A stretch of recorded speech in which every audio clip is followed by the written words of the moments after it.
This is the Office Manager Diaries, a podcast all about the highs and the lows of professionals in office management around the world. We'll delve into their career journeys and diaries, where they'll share their stories, tips for success, and things only office managers understand. Enjoy, and please remember to give us a follow. Hello everybody, welcome back to another episode of the Office Manager Diaries. I'm with Nabeela Hasan, who is the Office Manager at Octopus Energy East Midlands. Hi Nabeela. Hi Hannah. Hello, thank you so much for joining me for the Office Manager Diaries. We have known each other for probably just over a year or so now, and That's right. really excited to get to know you a little bit better and find out about your journey and your experiences in office management. So thank you for giving up your time. Of course, thank you for having me. Pleasure. So let's get started, first of all, by you telling us a little bit more about your role at Octopus and how you first got into office management. Of course. So a bit about me. I was born and raised in London, and I was actually studying for my undergrad. So I actually studied anthropology in London, and I wanted to go on to do a master's in human rights. And by a really random opportunity, I ended up moving to the East Midlands straight after I graduated. So as a fresh grad, I was just on the lookout for opportunities that would be of interest to me, and like a customer service role came up, and I just thought, yeah, I'm happy to do this at most for 6 months. And then Octopus Energy contacted me, and I was just like, okay, cool. I got there, I was like dressed so professionally, and everybody was dressed in jeans, trainers, just a really casual feel about it, but it was just so warm and welcoming. 3 years later, I'm still at Octopus Energy, but since the customer service role as an energy specialist, about almost 2 years ago, I've now been doing the office manager role for an office of ours in the East Midlands. So at university, I actually had various secretarial roles.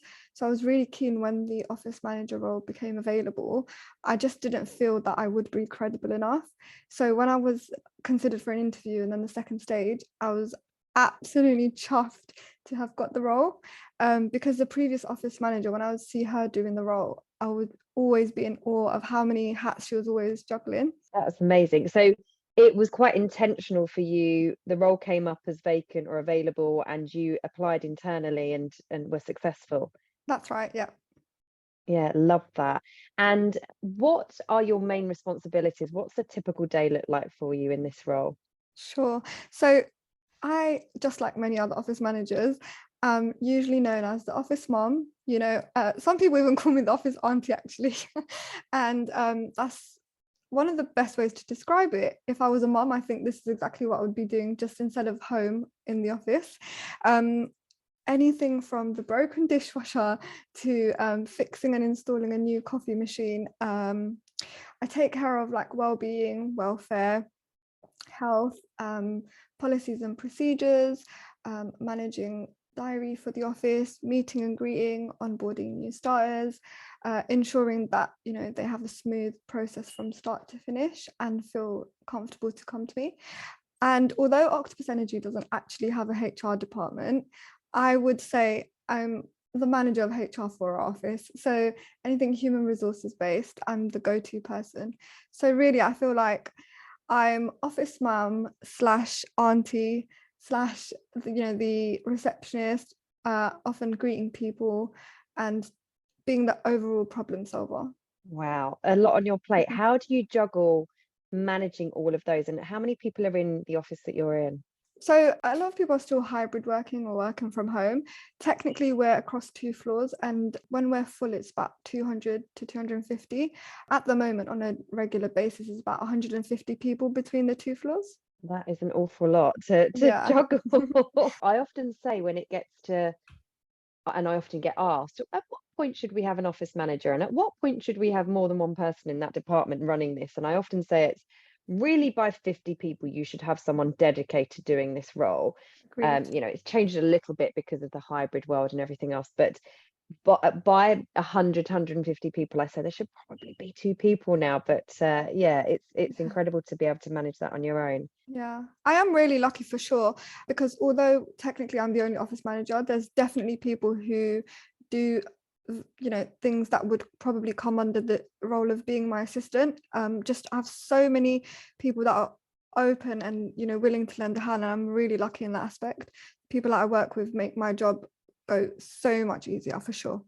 That's good, because that is definitely a rarity in Yeah. office management roles as far as I'm concerned. So I really like the fact that it was that intentional for you, and you're really proud, because this is a career, and so many people, I think, poo-poo it as not being a career and something that's just, or another admin and this kind of thing, Agreed. but it's Yeah. absolutely not. So it's quite a strategic role as well. So we've just touched on your colleagues there, and how grateful you are for the additional support that you're given to help you do your job. You have so many office managers around you in the business. How do you work together, collaborate, and share ideas, experiences, and processes to make it work for the benefit of the company overall? One of the best things is we've been really trying to fine tune and streamline the process of communicating better, because obviously we're all based in different locations, but working collaboratively really does benefit us. So we've got loads of hubs across the UK, but of the main offices, we've got about 5 other bases. And how we communicate is we have like Slack channels that are dedicated to just us and then our line managers. And then we also have a fortnightly meeting, which one of our managers wanted to prioritize. And it's amazing because that's an opportunity for us to share ideas, highs and lows, what's working in our offices, what others can implement as well. And then if we notice a problem or something that we can share, we use that as a platform to discuss and brainstorm how we can overcome it together. So it's really nice. To be honest, I speak to them pretty much on a daily basis. I can go to them individually when I have like a problem which I feel like one person will be able to solve, or we have our Slack channels where we can chit chat. We've even got like a WhatsApp group for more social things. We even try our best to do like a quarterly or like a 6 monthly meetup in person. And that's really nice because it gives us that opportunity to have like a team building platform, because we aren't technically part of one team. We are a team, but we're just all in different locations. So yeah, various ways that we communicate, and I feel really comfortable to go to each and every one of them. We've all got our own individual skills and strengths and our weaknesses, but we can share them and grow together. So really nice and really lucky to have them. And they were all so supportive of you. Going on to my next point, because you won Newcomer of the Year last year at the Office Management Awards. How was that for you, and what was the response like from your colleagues? So initially, when I even heard about this award, and then when I was getting nominations, I was just a bit overwhelmed. Like I was like, I don't win things, so I'm not gonna, I don't really like to blow my own trumpet. It feels really abnormal. It just feels weird. And I remember having this conversation with my family, and just I think one of the office managers, and she was like, Nabeela, put yourself forward. You've got to back yourself, because that is something one of my old team leaders used to say. He always used to say, back yourself, let all the doubts out and just back yourself. So I remember reading all the nominations was lovely, but then when I actually had to fill in the application and then put pen to paper, and I was like, wow, I actually do all these things, and I have actually had to upskill and learn so many things in the last year. Obviously now it's almost been 2 years in this role, and I just thought, wow, even if I don't win, winning was never actually really my focus. I just really wanted to feel this accomplishment, and I really did. When I had submitted that form, I just thought, wow, and I'm also really excited to celebrate other office managers across the business and across the UK and beyond, because what we do is true. It's often misunderstood and underrated. It's not always seen as a senior position or a position of making all the decisions, but we're behind the scenes doing all the running around and all the work. So it was both daunting and exhilarating for me. And then even on the day, I just thought, I'm going to dress up nicely, bought this dress, excited to have this lovely meal and excited to meet everyone and yourself, because that was my first time meeting you. And then when my name was called, I genuinely misunderstood, and I thought I was the winner of the runner-up. But then when everyone was cheering, I was like, oh my God, I was speechless. It was an amazing feeling, and one that was so humbling, and one that I'm very proud of. And it was really nice because genuinely felt the support from those around the table and beyond. And even when I came back to the office, people were so happy for me, and it was really lovely. Yeah, for sure. Amazing. And yeah, so more on the response and the reaction from your colleagues, more so the people in your East Midlands office than your office manager colleagues. What was the response like, and what has it done for you? You know, any positives to share in terms of your confidence being boosted or otherwise there for you in your career? I think it was just a lovely feeling to know that, firstly, I've always felt appreciated, but to actually receive this award, I think it was just very honoring, and it was a moment of joy and pride, because this is what I do and I have something to show for it. And I really felt the support from my managers and colleagues, and a lot of it was actually that they didn't, this part shocked me. A lot of them were like, Nabeela, we knew you'd win. And I was like, did you really? I didn't think I was gonna get a runner up, but you know, they were sure that I was going to. And it was a really nice feeling, because I for sure would describe myself as like a girls, a cheerleader, women empowerment. So to have that done to me and to be reciprocated, it was just an absolutely lovely feeling, and one that also inspired me to, you know, let others know that, you know, the things that you are excelling in, you should put yourself forward for awards. You should put yourself forward for further qualifications, further training, and continue to blow your own trumpet, because only we know what we do at the end of the day. Yeah, because no one else can track the many Exactly. things we do. We can't even do it, which is why it is quite, like you say, it's a good process to go through to enter something like these awards or otherwise, because I think it prepares you quite nicely for your appraisals or end of year performance, you know, management plans, etc., whatever it is that you have internally. But also, as you say, to actually take that step back once you've hit that submit button and go, actually, yeah, there's a hell of a lot of stuff that I do here, and there's, you know, many things that I am proud of. There's challenges that I've overcome. Plus, like you say, if you do get the nominations, and not everybody does, because people don't necessarily know about these awards. I say it to people all the time when they say, oh, I'm not going to put myself forward, I'm going to wait to be nominated. And I said, okay, who knows about the Office Management Awards? Does your manager know? No, they won't do, because they don't follow the Office Management Group, but you do. So you either need to go and tell them, or you've just got to put yourself forward and then say, hey, I'm a finalist, next year you can nominate me, or whatever it might be. But you know, so many people still don't know about them, they're still new, so you've got to really put yourself out there like you did, and your nominations came in thick and fast as well. So I'm really pleased that you've had such a wonderful response. And yeah, I remember reading your entry, and your judges' scores were really high, and they were really impressed with you. And I think the newcomer one is actually a very special award in some ways, because it kind of reinforces you being in the right career for yourself, where you know you are that new into it. I think it's 3 years or less is the guidance that we give for that entrant, that award. And I think it just cements for a lot of people who are new, do you know what, I'm actually kicking butt on this and I'm doing pretty well. And you know, that's a nice feeling to keep you going. So Yeah, I agree, because also, even when I was thinking about applying, because I got the nominations, but I was quite delayed in applying because I was second guessing myself. Self-doubt was creeping in. I thought to myself, you know, I do not compare to the other office managers, even within Octopus Energy, for example, in our other branches. You know, I have a huge respect for them. They've been in the role years and years. They even before Octopus Energy and other suppliers or whatever, their journey is way more solid, and mine, you know, at the time I was laughing at myself. I thought, who's going to consider me? But then when I saw that there was a specific award that would fit in the bracket of me having been an office manager less than 3 years, I thought, no, actually, you know what, according to the criteria, I am eligible. So, you know, why don't I just apply? And lo and behold, it was nice. It was an amazing feeling. And I'm still very humbled by. Good. And you looked gorgeous as well on the night. Thank So, you, as yeah, did it's you. really nice to see you there. So can you now share something for us from your diary, or as you may have heard on the other podcast, a you won't believe it but, please? Of course. So are you bracing yourself for this story, Hannah? Because I am. I like the precursor here. I've not had this yet. Go.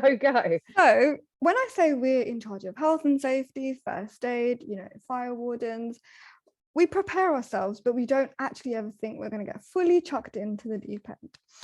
So last year we had this one incident, which, to be honest, is still something we talk about around the office. It's now turned into a bit of a joke, but the fact that it happened, and in all seriousness, I have to share it. On one occasion, we could all smell burning, and we were like, "What's going on?" And then it got, because I'm not asthmatic, but I do sometimes, I find it hard to breathe, and I've got loads of allergies. So I was like, "Oh my God, my nose is really sensitive. Like something's burning, and I can't breathe. Like I feel like I'm being poisoned by the air." Next thing I know, like loads of people are coughing, and just to give you a bit of an image in your head, I'm based on second floor, but I could hear loads of people coughing from the floor above me on third floor. So I ran upstairs. At this point, I just see smoke everywhere, but the fire alarm and the smoke alarm's not being set off. So I'm just like rushing to see what is the source of this burning. So the microwave wasn't on fire, but something was burning in there, and there was smoke surrounding the whole thing. But for some reason, it had not set the smoke alarm. So I had to put on my cape and evacuate everyone as quickly as I could, and turn into absolute Super Mario and just whiz around, gather the firewood and do what we could do, and then evacuate everyone in like Godspeed. So someone had actually left some soup in the wrong type of Tupperware, and that had absolutely charcoaled the contents as well as like the inside of the microwave, and it had caused so much havoc. But the reason I share this story is because it was an accident and no one was blamed for it. We took responsibility for the fact that, look guys, we've got to be safe and follow health and safety protocols, but we were able to evacuate so quickly. And it happened around like I think early afternoon, so some people were actually on their lunch break. We all packed up and were still able to hybrid work from home, and showed a lot of resilience. And I was proud of myself because I did a bloody brilliant job in rounding up everyone and making sure we were all safe.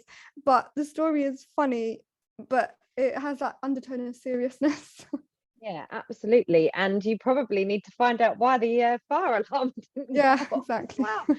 The smoke sensors need sensitizing Yeah, it was a just little bit there, don't they? it was a very unique situation where our alarms are quite sensitive, but for that, it was releasing a gas that was very toxic, in the sense of we weren't able to breathe, but it wasn't smoky enough to set off the alarm. So it was one where only if you were next to it would you be able to sense it. But I'm just really happy that I was able to just, problem solve, because I feel like it was so overwhelming. Oh my God, it was so overwhelming whilst it was happening, because I remember clearly I had just got back from lunch myself, and somebody ran up to me to say something's happened to the microwave, and then I was just like, what? No. Yeah, it was crazy. I do love it. I mean, there's so many things, when people share this bit in the office manager diaries, there are so many random things, and I never know when I ask the question what's coming. But I quite like this one because I have been in many scenarios. It's the kind of broccoli fish microwave scenario, but just taken a little bit further, where it actually causes some serious issues for people in terms of breathing and so on and so forth. Yeah, okay, that's a good one. Yeah. You didn't get the fire extinguisher out? No, luckily I didn't have to do that. But we did have to still fully air the building out up until the next day, and we all worked from home. It just felt like, when you get a snow day from school and you all have to be at home, it felt like that. But it was nice that we all clubbed together and worked together to make it easy to return to office the following day after that. Crazy. Good life of an office manager. I know the brand Octopus Energy really well. You're very much in the public eye. To me, it seems like a great company to work for. I think you've won lots of Which awards and so on over the years as well. There's branding and adverts and promos going on in the London Underground at the moment. How do you find the culture there as an employee, but also how, as somebody in your position, which I think is a position of influence where culture is concerned, do you manage that in your office space? Sure. So we have a super fun yet relaxed vibe in our office. I feel like we're one of those hip offices where we've got a slide and a ball pit, and people really like to work on beanbags, and other people like to work from their standing desk. So hold on. Back up. You have a slide? Yes, we have a slide that connects. You have a Google type office? We have a swivelly slide. How many? It's like a swivelly slide. Oh, a swivel slide. I thought you said we have 7 slides. No. So because everyone always says, oh, I want this Google office. I'm going to now rename it, and everything I talk about and say the Octopus Energy Office. There we Yes, go. love And that. a ball pit. Wow. Okay. Yeah, absolutely. So, we have this relaxed environment, but we want it to still be like a focus space. So, since being in this role, culture from the get-go was ingrained into me that, we have to understand the Octopus culture and we have to live it. And when I became an office manager, I also wanted to add that element of diversity and culture. Yes, we are, we do have the reputation of being the most awarded supplier of all the years, and like I said, we've won so many awards, and it's a really special company that I work for, but it's one where we do hold our reputation to a high esteem. But we also try to be really empathetic to our customer base. We are living in an energy crisis. We're living in a cost of living crisis. And it is also our job to be hugely sympathetic, especially to our vulnerable customers. And, I'm often on the side where I don't now have to deal with customers as I used to before, but I deal with the staff that have to help those vulnerable customers. And I have to be that lending ear, and I have to be that safe space for staff and to take care of their well-being. So it's a role that I take really seriously, but it's a culture that we've tried to grow and maintain to a great standard. And I'll give you an example of that. When I first joined the company, there was a level of diversity, but not a huge amount, not the amount that I feel like we've become today. Today, I feel in our East Midlands office, we're hugely multicultural and very diverse. When I first became an energy specialist and walked into the office, I was the only, hijab, headscarf wearing Muslim woman, and I felt really proud, but very intimidated. However, I never felt that I stuck out and was ever mistreated.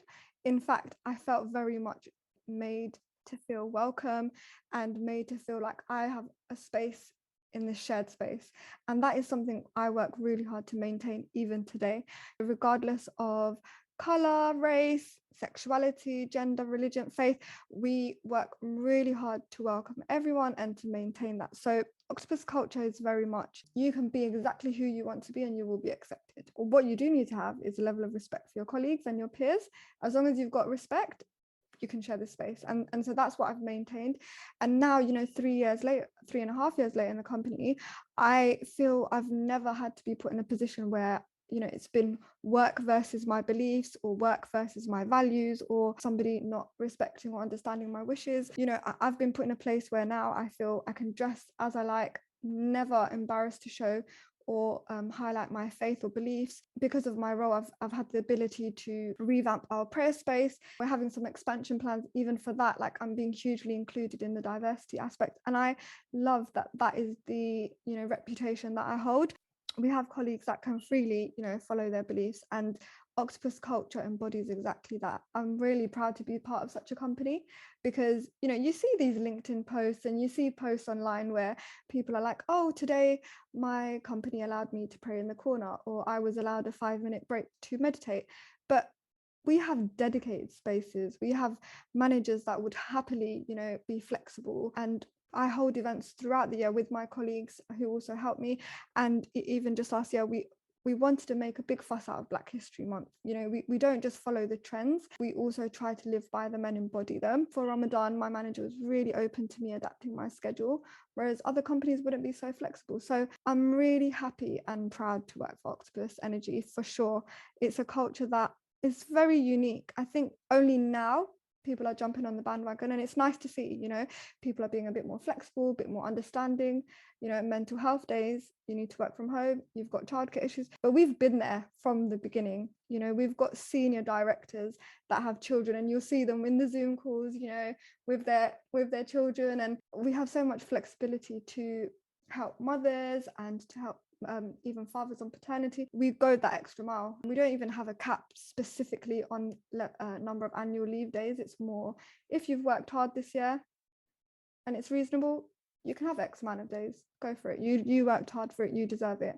And I'm so glad that I have managers who, if I have a problem, I can share it with them. I don't need to hide or feel like I have to trod on eggshells. I really feel I can be transparent. And as an office manager, you want to have that level of open communication, because I make mistakes on a daily basis and it's not something I want to hide. It's something I want to be honest about, and I feel very supported in that aspect. Well, I mean, making mistakes is how most of us learn, first and foremost, Absolutely. but it's also having that, like you say, level of trust and respect, particularly between the line manager and the employee, because without that, you've not got a good leader or mentor to lean on to help you develop and grow.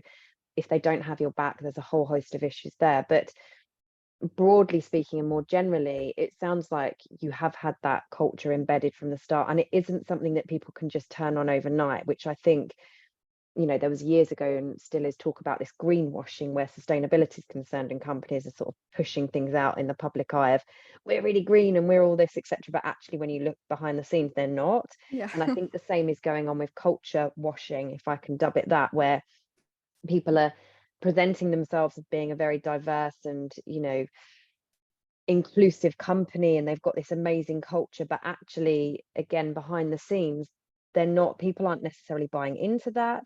And it Agreed. is very much, for me, a leadership piece that has to be delivered from the top and pushed right to the roots of the business. And the roots doesn't mean in a hierarchical sense, that's literally in every single stream, every single person, the people that you hire to make sure that it aligns. So, and it's a very difficult thing to do, particularly with a company of your size, when you are in the public eye as you are. So yeah, it must be really nice, and you must be proud to be part of that, and like you say, to see Absolutely. the diversity change. So yeah, that's great.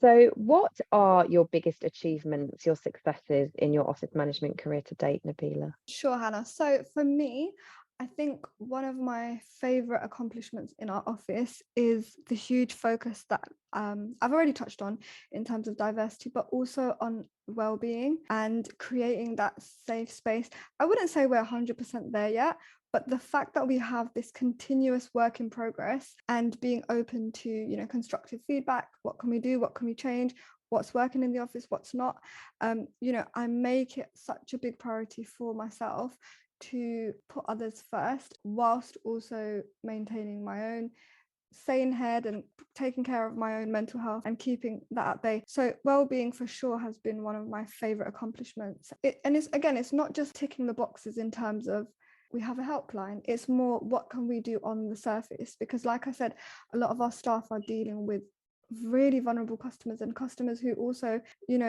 have their own qualms with the energy prices or things that aren't actually in our control, but it's often our customer service energy specialists that have to, deal with that on the other side of the phone, and then it's up to me to pick up how they're feeling. So knowing that I've created a safe space and a comfortable office is something I'm definitely proud of.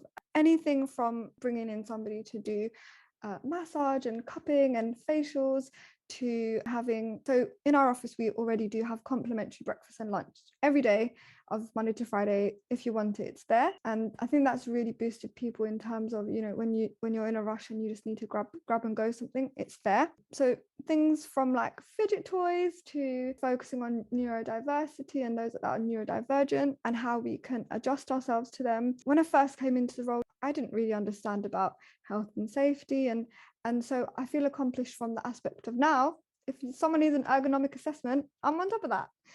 If somebody has a specific first aid or a medical need, like understanding their needs and adapting.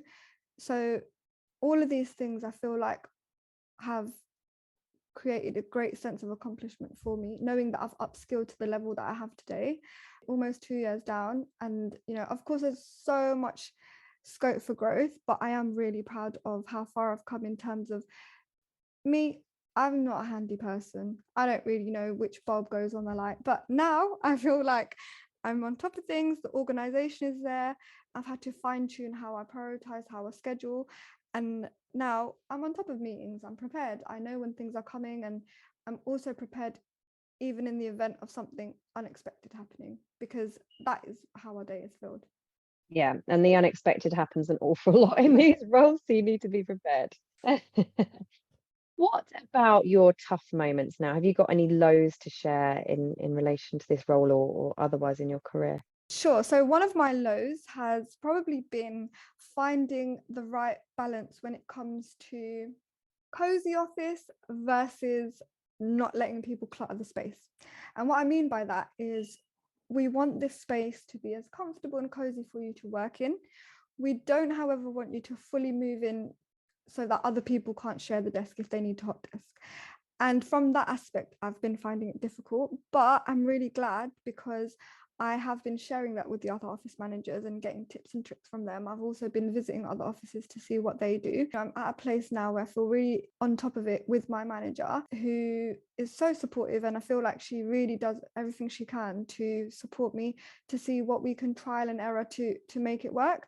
So that's probably one of the lows, in the sense of that would go under the umbrella of just being organized, aesthetically looking like a very organized office.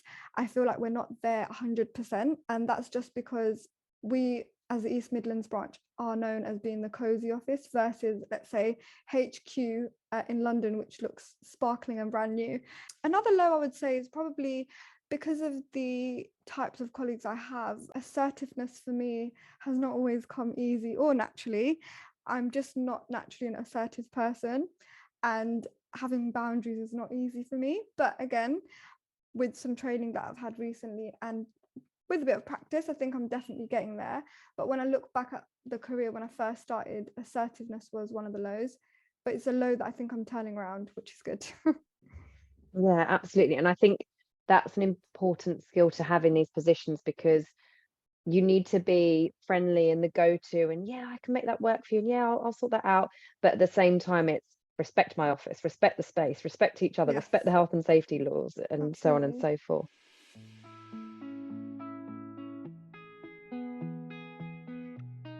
This week's tip is about leaning on your experts. In our roles, we wear multiple hats, and it's so important to understand our limitations with being the expert in all the different areas that we look after. You can't be the plumber, the air conditioning engineer, the cleaner, the stationery company who knows everything about stationery and core and non-core lists and all these different terminologies. You can't know everything about coffee machines and the different types of milks and filters and beans and cup sizes and capacities that go into it. You can't be an expert with MFD printers, multifunctional device printers, and the different toners and paper qualities and paper stocks and GSMs, the weights and the speeds, the page per minute speeds, and all the different things that go with all the different elements that we look after. So my advice is to make sure that you're having regular check-ins with your experts, with your vendors and suppliers and service providers, and do that in a priority order, in the sense that if they are a high risk service to your business, either really important and or a high spend for your business, you meet with them more frequently than those that perhaps are less risky, less critical, and on a lower level of spend. And you meet with them and you ask them what is going on in the world that they're an expert in at the moment. What are the latest products? What are the latest innovations? What are other clients doing? What does this mean? What does that mean? Challenge everything. It is quite literally the only way that I have learned everything that I know and I share and teach now in the office management space.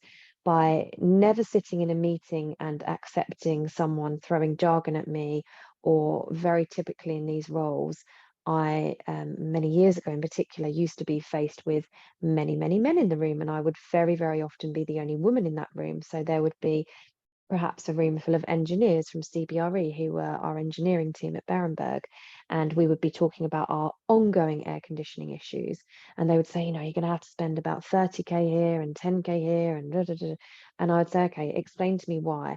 And they would be talking about the actuators and the air handling units, the AHUs and the FCUs and all these acronyms and jargon. And I would say, right, okay, can you explain that to me? Can you draw for me exactly what you mean here and exactly what this bit does and this bit? There's some sort of communication box. I think it's like a branch selector valve or something like that, BSD box, which talks back to the building management system, the BMS, and all these different things that would be thrown at me.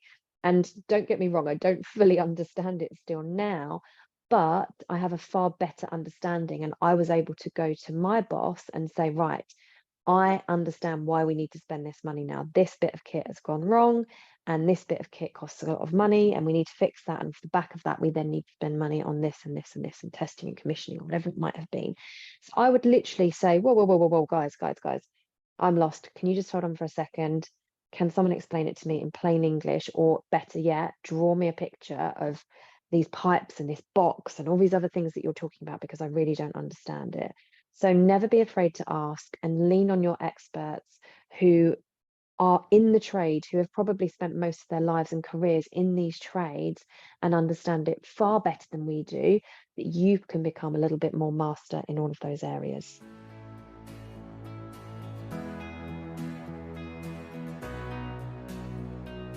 Okay, so I think you probably may want to expand on some of this already, but how do you personally make your role a success? And do you have any tips you can share with any of our fellow listeners and how they can do the same?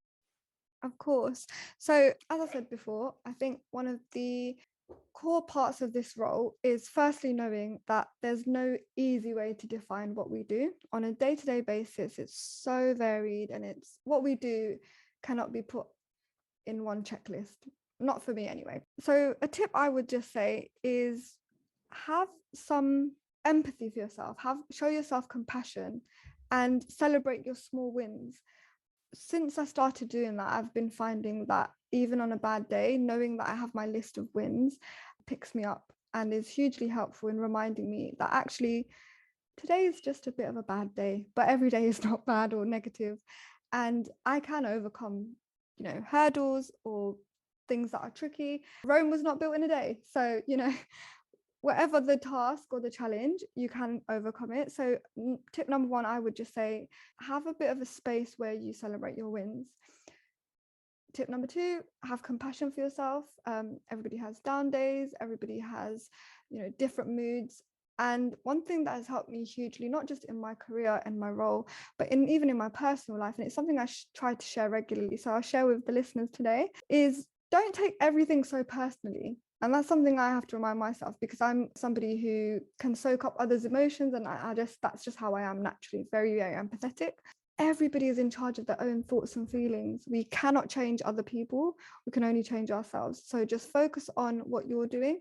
Don't focus on what others are doing, and don't compare others' wins or others' highs, or what people might, for example, post on social media or their LinkedIn or shining CV, because your small win might be huge compared to other people. So you need to celebrate what you're doing and know that your individual journey is celebrating that greatness, and you have something that others don't, and you have something that others look up to you for. So yeah, that would be my 3 or 4 tips. Just knowing that you're on a journey. It's not a race. You have to take every day as it comes and have compassion for yourself and for others, because then you will know that actually I'm just responsible for myself. What others do shouldn't really matter so much. No, absolutely. I really love those. And you're so right. There was this checklist piece. There literally is nothing that I have found Yeah. to date that really, really well summarizes this role. And in fact, I now have the typical responsibilities of an office manager when I show it on slides on a video, on a GIF, because there's too many to fit on screen. So it That's so literally cute. rolls on this little slide. Yeah, because there's so many. Yeah, I'm like you. I really had this issue, and I think as I've got older, I mean, gosh, I'm 40 this year, so it feels You so. don't look a day over 25. But thank you. I do at the moment. We're having this podcast quite late at night, everybody, just so you know. So Nabeela's seeing me in my very least glamorous No, but you setup still here. look But gorgeous. so for me, I used to take things personally, particularly when I was younger, in my 20s, and similar to you, I think I'm open to emotions, and I'm quite receptive to it, but I'm also quite perceptive. I'm observant, and I see, and I overthink. I think women do that an awful lot Yeah. anyway, but it was one of the things that always came back in my appraisals and feedback is don't take it personally, don't take it personally. And you think, wow, how, and my sort of younger, naive self would be, how do you not take it personally? I feel like you've literally attacked me, or whatever, Yeah. like I'd have people at JP Morgan coming over and slamming their Blackberries Oh on God. desk and swearing at me, saying, effing fix this, and rah, Oh rah, my rah. God. And I wasn't IT, I was office manager. I'm like, IT are over there, man. Yeah. But so how do you not take things like that personally when someone's abusing you like that, Yeah. quite frankly? But I think more time in this role gave me thicker skin, as well as I think, aging a bit and whatever else. But I think you have to be conscious of it to be able to divide the two. It's a journey. You have to remind yourself. Yeah, you do. It's just a journey. You have to remind yourself, and you just have to have that knowledge that, you know what, how you're treating me is a reflection of something you've got going on. I know that you're just mirroring your own insecurities or your own issues, or, you know, you've had a bad day. Firstly, it's not acceptable to chuck it at someone else. But, you know, since I stopped taking things personally, it's still hard. Don't get me wrong. I still rant to my friends on a daily basis, or my family. But I also have those little tools just to remind myself, and it helps because I like try to meditate, try to pray on it, I reflect on it. I do quite a bit of journaling, and that's sort of my escape as well, because it's difficult, especially, you know, when you're younger and in a fresh role. You don't have that experience of just how unprofessional some people can be. But when you realize that actually that's a you problem, not a me problem, it's fine. Yeah, and you detach it.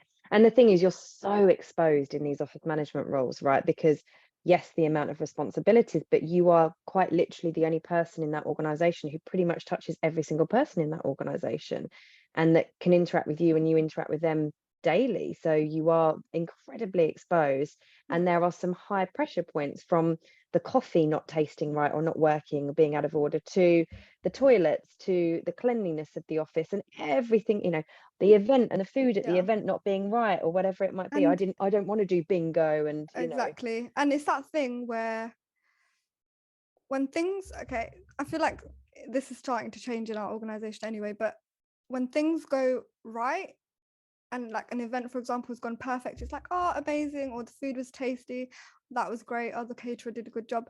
But it's that we are the behind the scenes person. But when something goes wrong, where's the office manager? Where's Nabeela? Or, oh my God, like, you know, that's when we're needed or we're noticed. Like I said, I think especially in my office anyway, that's starting to change. But I had to also overcome that feeling that, oh, when something's wrong, that's when people notice. And when things are going good and right, hardly noticed. I know one of my colleagues would describe it as a thankless job. And I feel like it definitely has those moments. But at the same time, like I said, it's also the people around you. I'm really lucky in that sense. I have people who, if they see me drowning in shopping, they'll say, oh my God, how can we help? If they see that I'm not at my desk, they won't bombard my Slack. They will try to use their own initiative. And we've been doing these sorts of things to help them self-serve. And it's been really groundbreaking, because it is really, you know, easing my role in many ways. That's not to say I suddenly have lots of free time. It just means I can now focus my time elsewhere, which is great. Because there is a never-ending to-do list. There is. That's good. Yeah, I mean, there's this quote from Gandhi, which is something along the lines of, no one has permission to hurt me unless I give it to them. Absolutely. And I think that's a really good thing. I read a few years ago in like a sort of life, not self-help book, but, you know, kind of trying to recognize my behavior and other people's behavior and things, and how it can impact you negatively, and turning the tables on that. And it's one of the things I remember the most is, yeah, that's right, no one can hurt me unless I let them. So when you, particularly in a work setting, it is very hard, especially if you're going through it. In that moment, you can't see beyond that point, or you can't see beyond that rude comment, or, like I said, because I think we're similar in the sense of we soak each other's emotions. Even when I look back at like a particular situation that happened just over a year ago, I was so affected by it. I couldn't, everything in my life was just focused on this particular rejection, if you like, and just how much I felt inadequate. And it took so much self-talk and, you know, reminding myself of my self-worth, and not letting the self-doubt creep in, and understanding that actually this other person that was incapable of even giving me a chance, there was actually so much blessing in their rejection, because it redirected my life in an amazing way.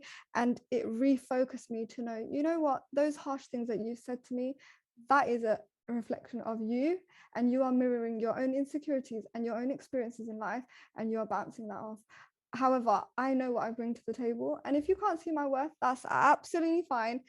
10 people will after this. And the crazy thing is, yes, when I do reflect on the timelines, so many amazing things things have happened since then, and it is a boost of confidence. But in that moment, of course, especially as women, we're very in our feelings, we're very in our emotions.